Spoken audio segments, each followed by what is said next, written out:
यानंतर आपल्या या आजच्या अधिवेशनाचे उद्घाटक परमपूज्य जितेंद्रनाथ महाराज आपल्याला मार्गदर्शन करतील। महाराज, आज खरं तर या अधिवेशनाला हीरक महोत्सवी अधिवेशन आहे, पण आमच्या दृष्टीने याला वेगळं महत्त्व आहे। आपण इथं आलात, एक संत या व्यासपीठावर आले, हे आमचं सौभाग्य आहे। ही कुंभनगरी आहे, हे असं शहर आहे की जिथे स्वातंत्र्यवीर सावरकर जन्माला आले होते। हे असं शहर आहे जिथे काळाराम मंदिराच्या प्रवेशासाठी डॉक्टर बाबासाहेब आंबेडकरांनी एक मोठं आंदोलन उभं केलं होतं। राघोजी भांगरे या भूमीतनं निर्माण झाले, कुसुमाग्रज या भूमीतले आणि चित्रपटसृष्टीचे जनक दादासाहेब फाळके या भूमीतले। अशा या भूमीमध्ये जेव्हा हे अधिवेशन होतं आणि परमपूज्य जितेंद्रनाथ महाराजांसारखा उद्घाटक मिळतो, त्यावेळेस या अधिवेशनाची आणि या व्यासपीठाची ही एक उंची वाढती। मी आपलं महाराज मनापासून स्वागत करतो आणि आपल्याला विनंती करतो की आमच्या सर्व विद्यार्थ्यांना आपण मार्गदर्शन करावं।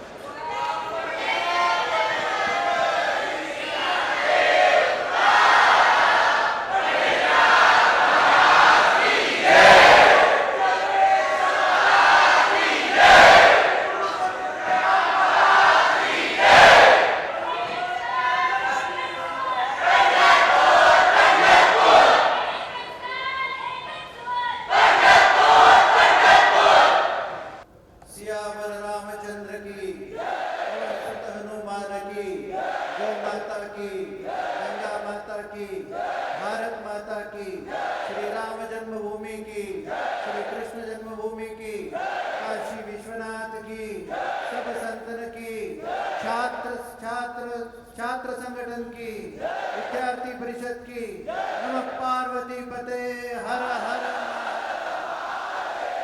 भारत माता की, छात्र शक्ति, छात्र शक्ति, छात्र शक्ति। आज अखिल भारतीय विद्यार्थी परिषदेच्या 60व्या अधिवेशनाच्या निमित्ताने या अधिवेशनाचं उद्घाटन झालं असं मी उद्घाटक या नात्याने जाहीर करतो।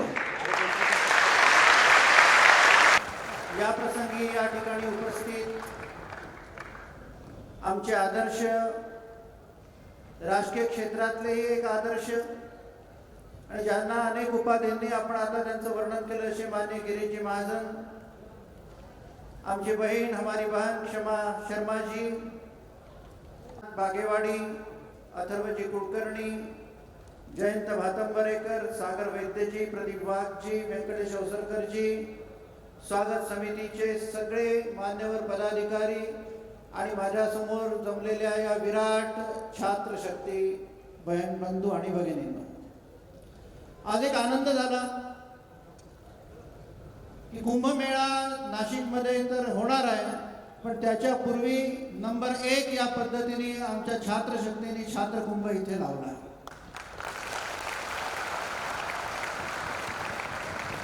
छात्र दशेतले छात्र संघटनेचे संत म्हणजे सगळे संघटन मंत्री, पूर्ण वेळ सगळे विद्यार्थी परिषदेचे कार्यकर्ते, या सगळ्यांचं या निमित्ताने मी अभिनंदन करतो। विद्यार्थी परिषद काय आहे? विद्यार्थी परिषद ही व्यक्ती निर्माण करण्याची एक दैवी फॅक्टरी आहे, ज्यामध्ये मनुष्य निर्माण होतो आणि कसा निर्माण होतो? जो ज्ञानसंपन्न असतो, जो शीलवान असतो, चारित्र्यवान असतो आणि जो संघटित असतो। विद्यार्थी परिषदेची कार्यशैली जगामध्ये अनेक छात्र संघटनांनी उचलली आणि आपापल्या जगात आपापल्या देशामध्ये छात्र संघटन चालवतात, परंतु विद्यार्थी परिषदेमध्ये निर्माण होणारा माणूस, तो अद्भुत माणूस, संत, सैनिक, समाज पुरुष, क्रांतिकारक, राजनेता आणि सज्जन शक्तीला निर्माण करण्याची एक अभूतपूर्व प्रक्रिया ही विद्यार्थी परिषदेसारखी जगात कुठल्याही संघटनेला अजून जमली नाही। कारण काय?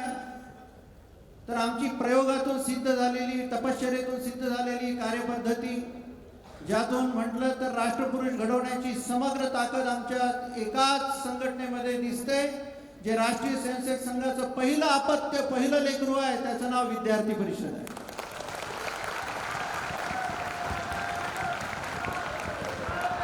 आजच्या या अधिवेशनाला विशेष महत्त्व यासाठी प्राप्त आहे, विशेष महत्त्व यासाठी प्राप्त आहे की राष्ट्रीय स्वयंसेवक संघ आपले 100 वर्ष पूर्ण करतो आहे. शतायुषी असलेले संघटन, छोटा झालेला भारत, 100 ठिकाणी तुटलेला भारत, पुनश्च 100 तुकड्यांनी एकत्र करून संघटित अखंड भारत निर्माण करण्याच्याकडे एक मोठं पाऊल म्हणजे संघाचं शताब्दी वर्ष.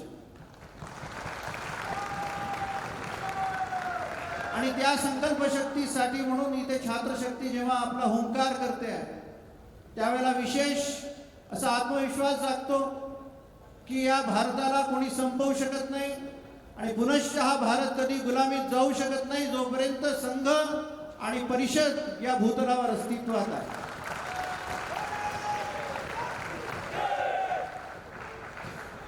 आमच्या विचारसरणी या काही वेगळ्या आहेत. मला आठवतं, एकंदरीत मी 17 वर्ष विद्यार्थी परिषदचं काम केलं. छात्र जीवनापासून सुरुवात झाली. नॉर्थ ईस्टमध्ये कामाला गेलो, भारतामध्ये प्रवास केला. माननीय दत्तात्रयजी होसबले आमचे संघटन मंत्री होते, दादा पाटील महामंत्री होते, विनोद तावडे महामंत्री होते.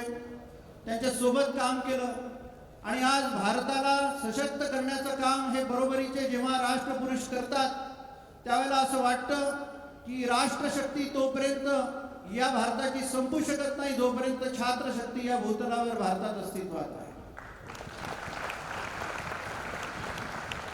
पण काय फरक आहे इथून निर्माण होणाऱ्या माणसामध्ये, विद्यार्थी परिषदेच्या संस्कारातून आणि यंत्रातून?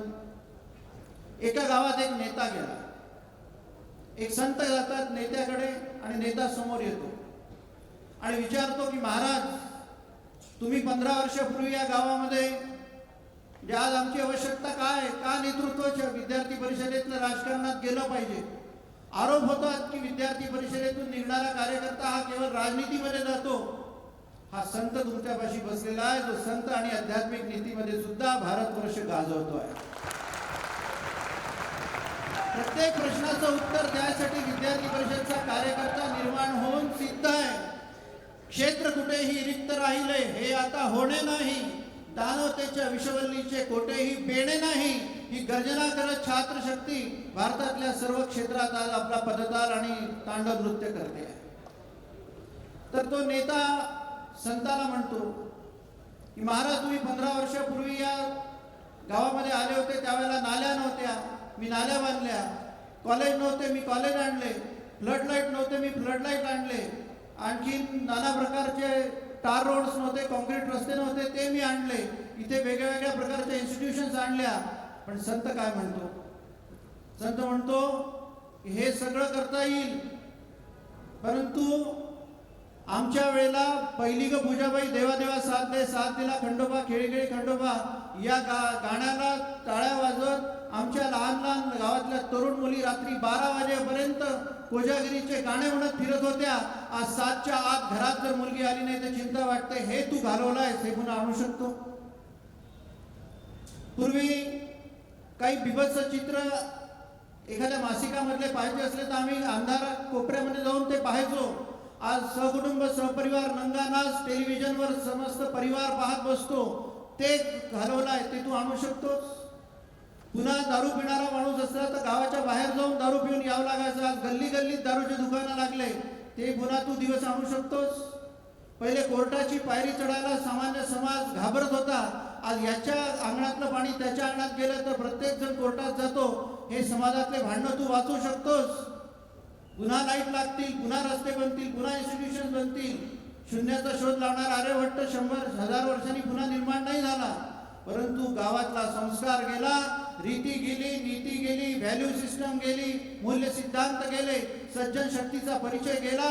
तर तो आणणं गावात मुश्किल जातं. आणि आमच्या भारताचं तेच वैशिष्ट्य आहे. या ठिकाणी छत्रपती जन्माला येतात, जगद्गुरु तुकोबाराय जन्माला येतात, गोस्वामी तुलसीदास जन्माला येतात, ज्ञानेश्वर माऊली जन्माला येतं, चंद्रशेखर आझाद, लाला लजपतराय जन्माला येतात.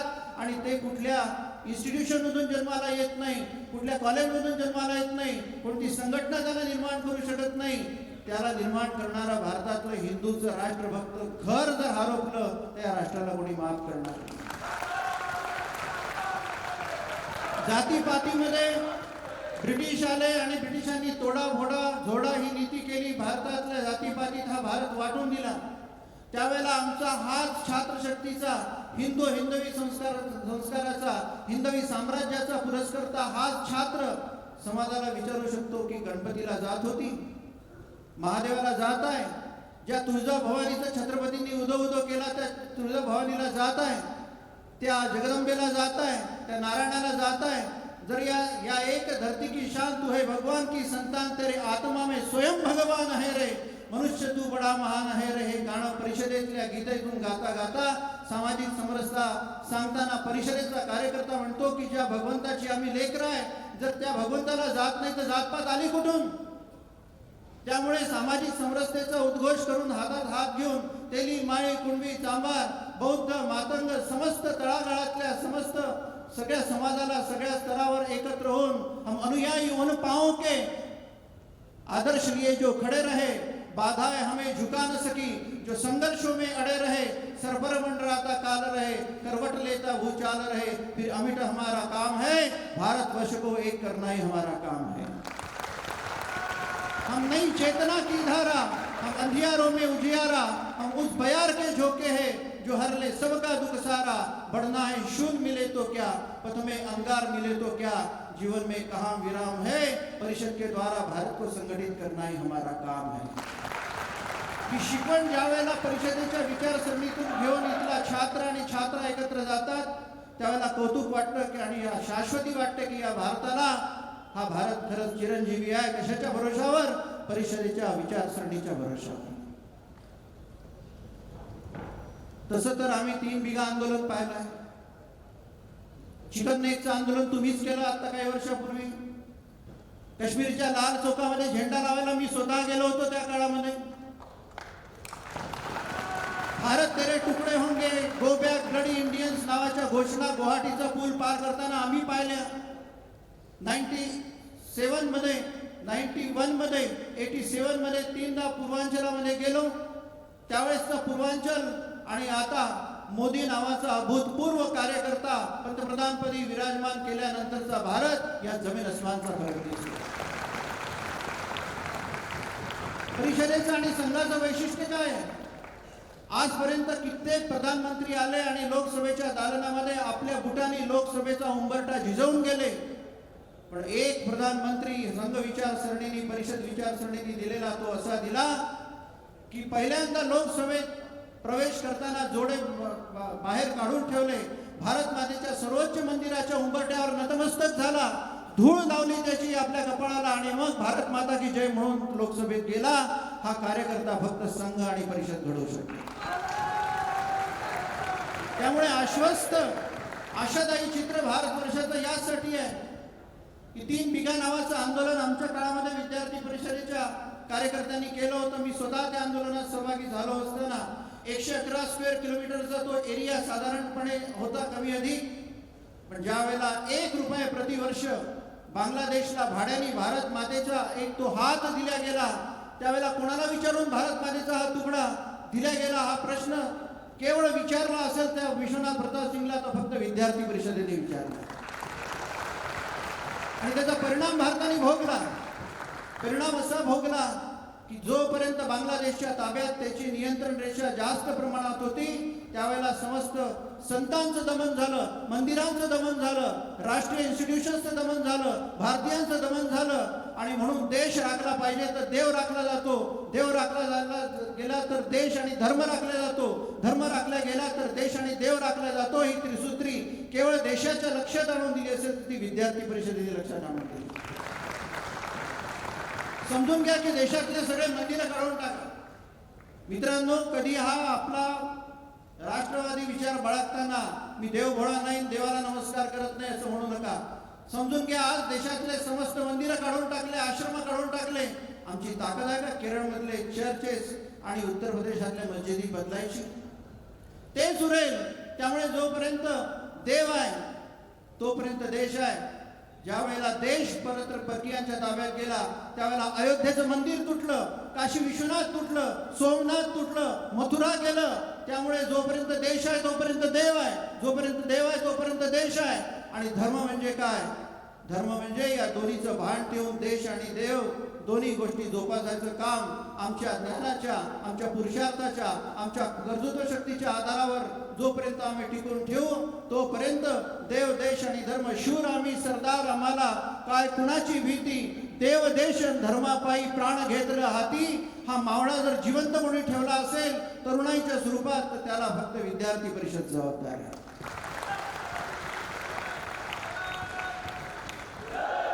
त्यामुळे एक लक्षात घेतलं पाहिजे की शिवाजी निर्माण होतो ज्ञानशील एकता या त्रिसूत्रीच्या भरोशावर. आज क्रांतिज्योती सावित्रीबाई फुलेचा जयंती महोत्सव आहे. हजारो लेकरं निर्माण करणारी क्रांतिज्योती आणि एक शिवबा आणि त्याच्या आदर्शावर अनेक शिवबा निर्माण करणारी राष्ट्रमाता जिजाऊ. तिने आपल्या मांडीवर घेतलेला शिवबा काही twinkle twinkle little star how under काय ते म्हणतात त्यांनी नाही शिकवलं. तिने काही आताचे चॉकलेट नाही खाऊ घातले, पिझ्झा बर्गर नाही खाऊ घातला, तेव्हा नव्हताही म्हणा. परंतु तिने जे सांगितलं तर द्रोणाचार्य सांगितले, सात्यकी सांगितले, अर्जुन सांगितले, विक्रमादित्य सांगितले, राणा प्रताप सांगितले, राम सांगितले, कृष्ण सांगितले. अशा चरित्रांनी मंडित केलेला जेव्हा छात्र शूरांच्या वीरांच्या इतिहासाच्या अलौकिक गाथा शिकून सवरून आणि काही आदर्शांच्या भरोशावर चरित्र म्हणून गाता गाता मोठा होतो त्यावेळेला काय घडतं? 8 वर्षाचा शिवबा ज्यावेळेला वाढदिवसाच्या दिवशी जे राष्ट्रमाता जिजाबाई पाशी गेला आणि सांगतात शिवबा, आई आज माझा वाढदिवस आहे, तुला काय देऊ? बकरीतली गोष्ट आहे, तोंडची गोष्ट नाही आहे. त्यावेळेला राष्ट्रमाता जिजाबाई काय अपेक्षा करतात? शिवबा तुला जर मला काही द्यायचं नसेल तर खिडकी उघड. उघडली आहे खिडकी. काय दिसतं शिवबा? म्हणजे किल्ला दिसतो. किल्ल्यावर काय दिसतं? तर एक हिरव्या रंगाचा ध्वज दिसतो. शिवबा तुला जर मला काही द्यायचं असेल आजवर दिलेल्या संस्कारांची शपथ, ज्ञानाची शपथ, कर्तृत्वाची शपथ, तो हिरवा झेंडा काढ आणि तिथे माझ्या देशाचा भगवा झेंडा मला लावून टाक.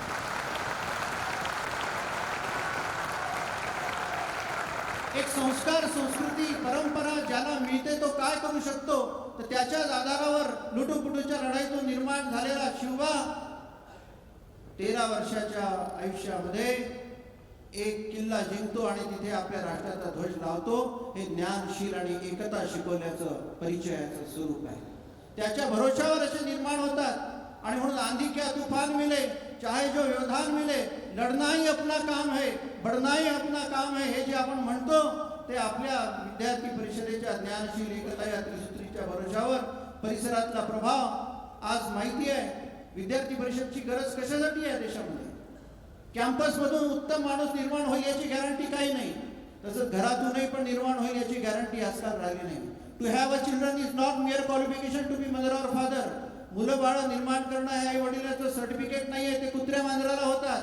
इथे बसलेल्या आमच्या मुली कार्यकर्त्या ज्या आमच्या भगिनी आहेत त्या उद्या देशातल्या आधारस्तंभ माता बनणार आहेत. इथे बसलेले सगळे मुलं देशातले आधारस्तंभ बाप बनणार आहे. त्या मायबापाच्या परंपरा, ज्या आईची परंपरा क्रांतिज्योती सावित्रीबाई फुले देते, जे राष्ट्रमाता जिजाऊ देते, जी मीराबाई देते, जिने मेवाडची राज्यघटना आपल्या साधारणतः अभंग गाथेतून विशद केली आणि ती मेवाडची राज्यघटना बनली. अशी स्त्री, अशी पुरुषार्थी भगिनी, अशी पुरुषार्थी माता मी या कार्यकर्त्यांच्या स्वरूपात, भगिनीच्या स्वरूपात बघतोय.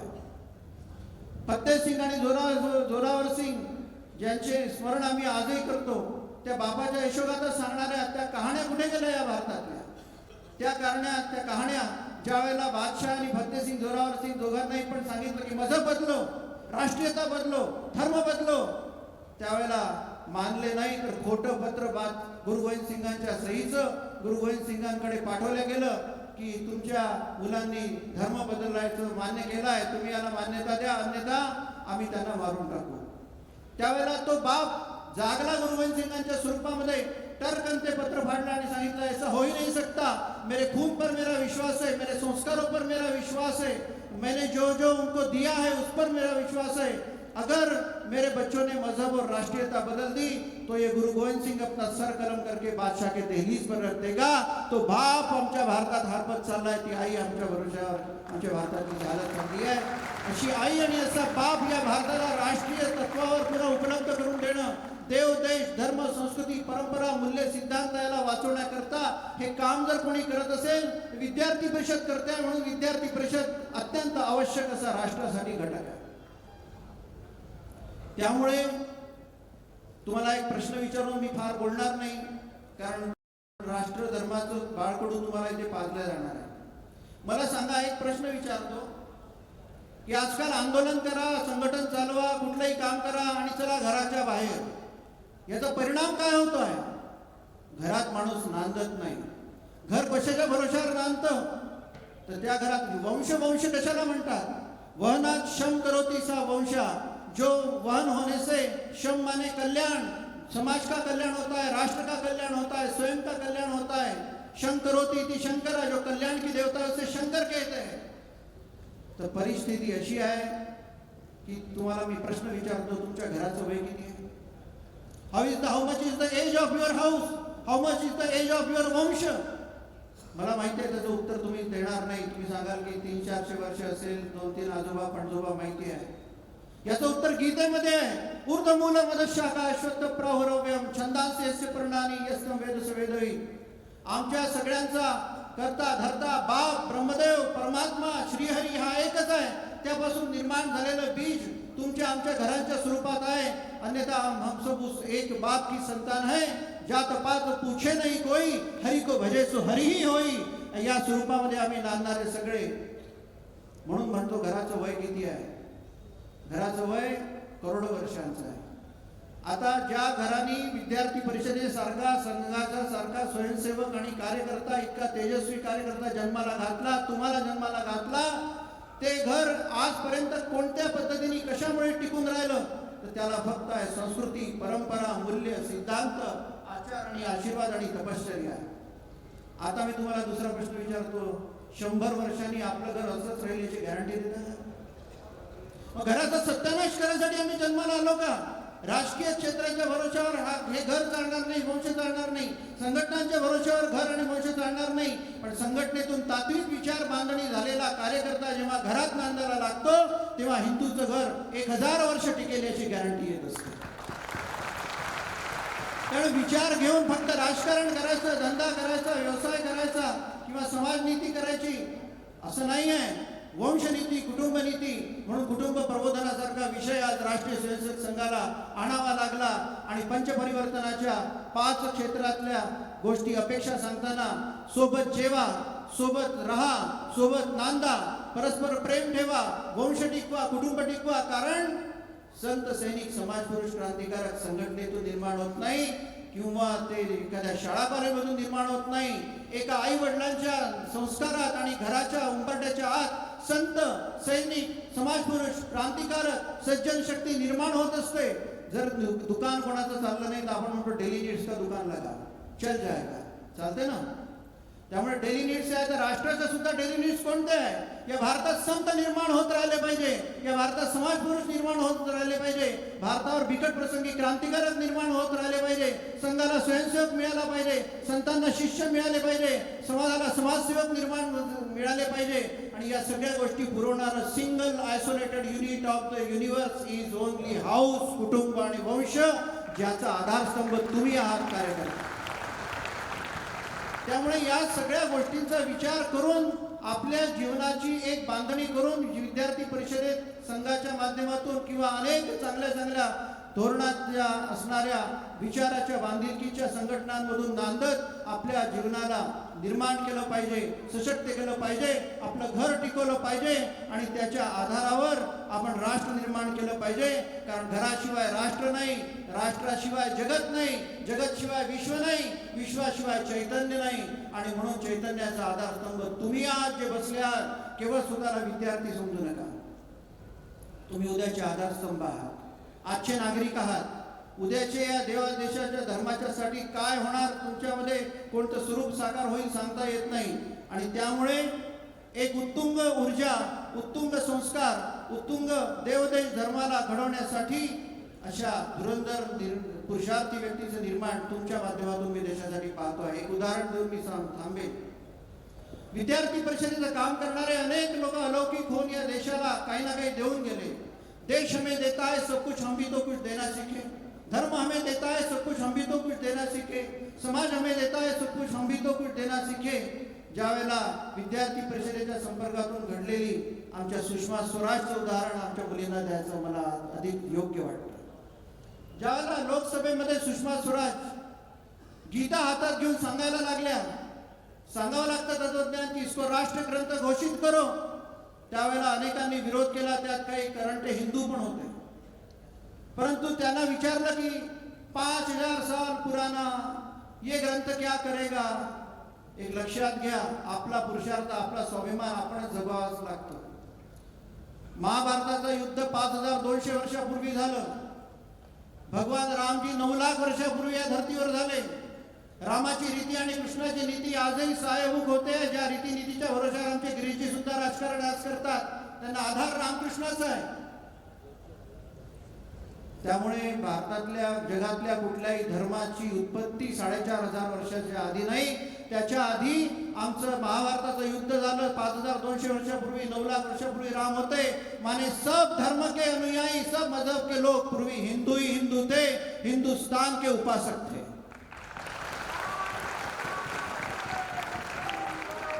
तर तिला विचारलं 5000 वर्ष जुना हा ग्रंथ तुम्हाला कोणती शिकवण देणार. त्यावेळेला सुषमा स्वराज विद्यार्थी परिषदेचा विचार कसा मांडतात ते पहा. परिषदेचा विचार हा समाजात कौशल्याने मांडावा लागतो. संघाचा विचार हा कौशल्याने मांडावा लागतो. काय सांगितलं सुषमा स्वराजांनी? त्यांनी प्रश्न विचारले. त्यावेळेचं डिबेट तुम्ही ऐका, पुन्हा सोशल मीडियामधून ऐका. काय डिबेट केलं तर बोले गीता की निर्मिती किस कारण हुई मुझे बताओ. बोले गौरव थे, पांडव थे, उनमें जमीन का विवाद हुआ, फिर क्या हुआ. फिर कृष्ण गए, पांडव गए, हमारी सत्य धर्म की हमारी जमीन दे दो. फिर पांडवों ने दी नहीं, फिर क्या हुआ. फिर युद्ध की घोषणा हुई. युद्ध को करने के लिए अर्जुन को बनाना पड़ा और अर्जुन को एक सिपाही, एक सरदार बनाने के लिए पूरी गीता बतानी पड़ी. देश की जमीन वापस लेने के लिए यदि गीता है तो आज बांग्लादेश, पाकिस्तान, ब्रह्मदेश, भूटान, चीन, ये भी भारत के टुकड़े हैं. वो वापस लेने के लिए गीता सिखाकर विद्यार्थी परिषद को, अर्जुन को खड़ा करना पड़ेगा, जिसके आधार पर हम हमारा गया हुआ जमीन का टुकड़ा वापस ले सकते हैं. आमच्या असलेल्या अनंत सगळ्या संस्कार, संस्कृती, रीती नीती, मूल्य, सिद्धांत, परंपरा, संस्कृती आणि समस्त पुरुषार्थाच्या गाथा यांचा उपयोग छात्र जीवनात शिकून केवळ कॉलेज कॅम्पस मधून फिजिक्स, केमिस्ट्री, बायोलॉजी वाचून होणार नाही. आपको रामायण पढ़ना पड़ेगा, आपको गीता पढ़नी पड़ेगी, आपको महाभारत पढ़ना पड़ेगा, आपको सब महापुरुषों का चरित्र पढ़ना पड़ेगा. आणि त्या परिसंवादातून, त्या वाचनातून आपल्या व्यक्तित्वाला घडवत परिषदेच्या कर्तृत्व आणि दिशेची झालर लावत देश, देव, धर्म, संस्कृती, परंपरा याला निर्णायक स्वरूप आणि त्याची अजरामर स्थिती प्रस्थापित करण्यासाठी विद्यार्थी परिषदेचा कार्यकर्ताच काम येणार आहे, दुसरा कोणीही येणार नाही. त्यामुळे या सगळ्या गोष्टीला अनुसरून हे अधिवेशन आहे, हे अभ्यास वर्ग आहे, हे प्रशिक्षण वर्ग आहे, आपले नाना उपक्रम आहे, बिरसा मुंडाचं स्मरण आहे. कुठलंही असं क्षेत्र नाही की ज्या क्षेत्रामध्ये परिषदेचा विचार व्यक्ती निर्माणाची प्रक्रिया करू शकत नाही आणि व्यक्ती निर्माणातून राष्ट्र निर्माण होऊ शकतं. हा इतिहास या भारताचा राहिला आहे. त्या इतिहासाची पुनरावृत्ती करण्यासाठी विद्यार्थी परिषद म्हणते. विद्यार्थी परिषदेचं ब्रीद वाक्य आहे, दलगत राजनीति से ऊपर उठकर राष्ट्र निर्माण के व्यापक संदर्भ में हम काम करेंगे. राजनीति में आए ना आए, समाज नीति में जाए ना जाए, लेकिन मेरा जो जीवन है वो राष्ट्र के लिए लगे, धर्म के लिए लगे, संस्कृति परंपरा के लिए लगे और विश्व के कल्याण के लिए लगे. त्यामुळे हा संकल्प करून या अधिवेशनातून आम्हाला जायचं आहे. या संकल्पाने जगणाऱ्यांचा आदर्श अनुसरण आम्हाला करायचं आहे आणि यातून एक श्रेष्ठ जीवन जगल्याचं समाधान आम्हाला घ्यायचं आहे. ते समाधान आम्हाला विद्यार्थी परिषद निश्चित देणार. कारण आज मी जे स्वरूप विद्यार्थी परिषदेचं पाहिलं ते समोर पुन्हा पाहतोय आणि त्यातून तुझे तेज अंगी शतांश जरीही उजाळून देऊ दिशा दाई त्या केशव बळीराम हेडगेवार त्यांच्या तेजाचं थोडासाही कवडचा, त्या विचारांचा थोडासाही स्पर्श जरी आम्हाला झाला तरी आम्ही उजाळून देऊ दिशा दाई हा संकल्प पूर्ण करून या भारताला अजरामर करून विश्वगुरुपदी पुनश्च प्रतिस्थापित करण्याचं महान कार्य हीच पिढी करू शकते. आणि तो विश्वास घेऊन मी माझ्या वाणीला विराम देतो आणि सगळ्यांना आशीर्वाद देऊन भारत माता की